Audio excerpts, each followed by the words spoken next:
నాయకులందరికీ కూడా ముందుగా నమస్కారాలు తెలియజేసుకుంటూ భారతదేశానికి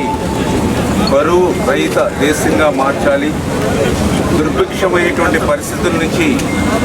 దేశాన్ని కాపాడుకోవాలని అంటే నదుల అనుసంధానం ఒక్కటే మార్గం, గార్లెండింగ్ ఆఫ్ రివర్స్ ఒకటే మార్గం అని ఆ రోజు మన తెలుగు బిడ్డ కేఎల్ రావు గారు ఆ రోజు చెప్పినటువంటి మాట ఏదైతే ఉందో దాన్ని ఆంధ్రప్రదేశ్ రాష్ట్రంలో ఆ నదుల అనుసంధానానికి శ్రీకారం చుట్టాలనేటువంటి వ్యక్తి నాయకుడు నారా చంద్రబాబు నాయుడు గారు.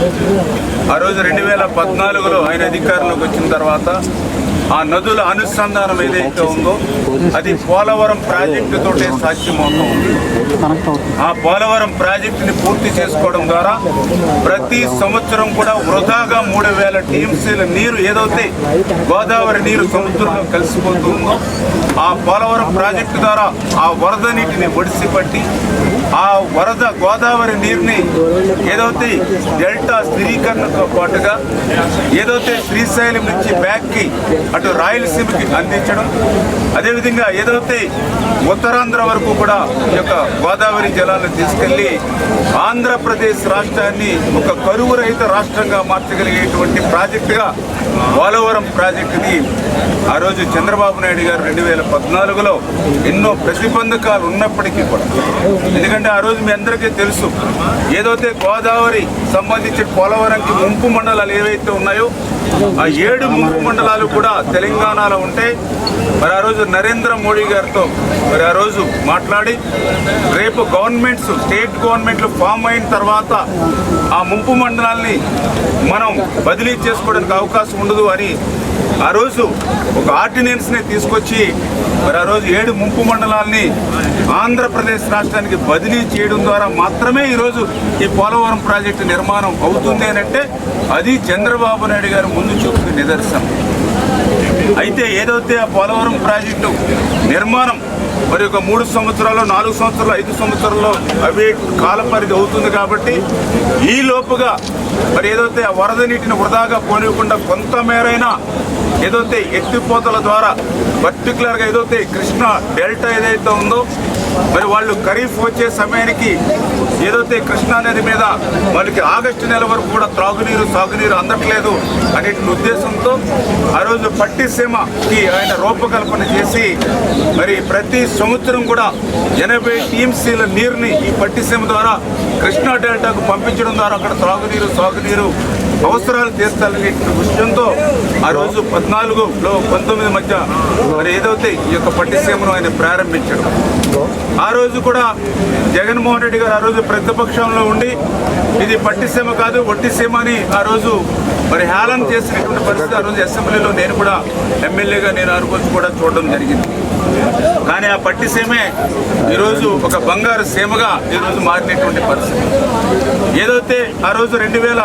16, 17, 18 4 సంవత్సరాల్లో దగ్గర 300 టీఎంసీల నీరుని పట్టిసీమ ద్వారా ఆ రోజు చంద్రబాబు నాయుడు గారు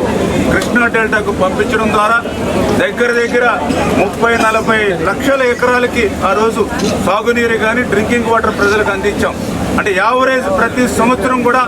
10 లక్షల ఎకరాలకి తాగునీరు అదేవిధంగా డ్రింకింగ్ వాటర్ ఈరోజు అందుతుంది కృష్ణా డెల్టా కానంటే కృష్ణా డెల్టా నుంచి వలసలు పోకుండా అక్కడ ప్రజలకి అక్కడ త్రాగునీరు సాగునీరు అందుతుందంటే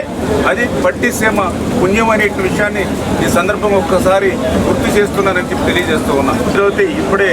మరి మనం కూడా చూసాం పర్టికులర్గా ఏదైతే తాడిపూడిని కూడా ఇప్పుడే మనం ప్రారంభించుకోవడం ద్వారా అది కూడా దగ్గర ఒక 875 మరి 1000 క్యూసెక్కుల వరకు కూడా దాన్ని కూడా నీటిని పంప్ చేసుకుని అక్కడ కూడా 150,000 ఎకరాల వరకు కూడా అక్కడ కూడా సాగునీరు అందించేటువంటి కార్యక్రమాన్ని కూడా ఈరోజు ప్రారంభించుకోవడం జరిగింది. అంచేత ఏదైతే ఇప్పుడు ఇమ్మీడియట్లీ మన పురుషోత్తపట్నం కూడా మరి పంప్స్ ఓపెన్ చేయడం ద్వారా మరి ఏదైతే ఆ యొక్క స్టేజ్ 2లో మనం ఆ యొక్క ఏలేరు రిజర్వాయర్ కూడా నీటిని పంప్ చేసుకోవడం ద్వారా ఏదైతే ఇక్కడ ఆయకట్టు అంటే ఇటు పెద్దాపురం పిఠాపురం వీటికి సంబంధించినటువంటి ఆయకట్టుకు నీరు అందించడమే కాకుండా ఏలేరు రిజర్వాయర్ నుంచి ఏదైతే ఉత్తరాంధ్రకు స్టీల్ ప్లాంట్కు అదేవిధంగా విశాఖ కూడా డ్రింకింగ్ వాటర్ అందించేటువంటి అవకాశం జరుగుతుంది. అదేవిధంగా పుష్కరను కూడా ఈరోజే మనం ఓపెన్ చేసుకుని అది కూడా దగ్గర 1200 క్యూసెక్కుల నీరు వరకు కూడా పుష్కర్ నుండి కూడా ఈరోజు విడుదల విడుదల చేయడానికి మరి ఈవేళ కూడా ప్రారంభం చేస్తూ ఉన్నాం. నిజంగా ఇది ఒక రికార్డు. ఎందుకంటే ఏదైతే ఈ యొక్క గోదావరి వరద నీరుని పోలవరం ప్రాజెక్టు పూర్తయ్యే లోపల ఆ నీటిని సద్వినియోగం చేసేటువంటి విధంగా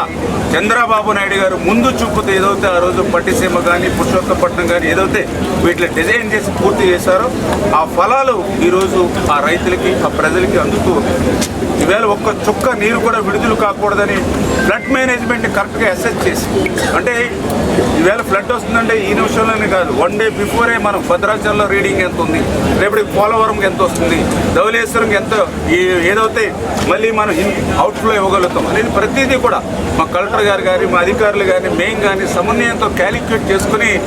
వాటర్ మేనేజ్మెంట్ పర్ఫెక్ట్గా చేయడం ద్వారా ఈవేళ 4 ఎత్తిపోతలను కూడా ఒక్కరోజు మేము ప్రారంభిస్తున్నాం అనంటే ఇది ఈ ప్రభుత్వంకి ఉన్నటువంటి ముందు చూపు, సమర్థతకు, చంద్రబాబు నాయుడు గారికి ఉన్నటువంటి సమర్థతకు ఇది ఒక నిదర్శనం అనే విషయాన్ని మరి ఈ సందర్భంగా తెలియజేసుకుంటూ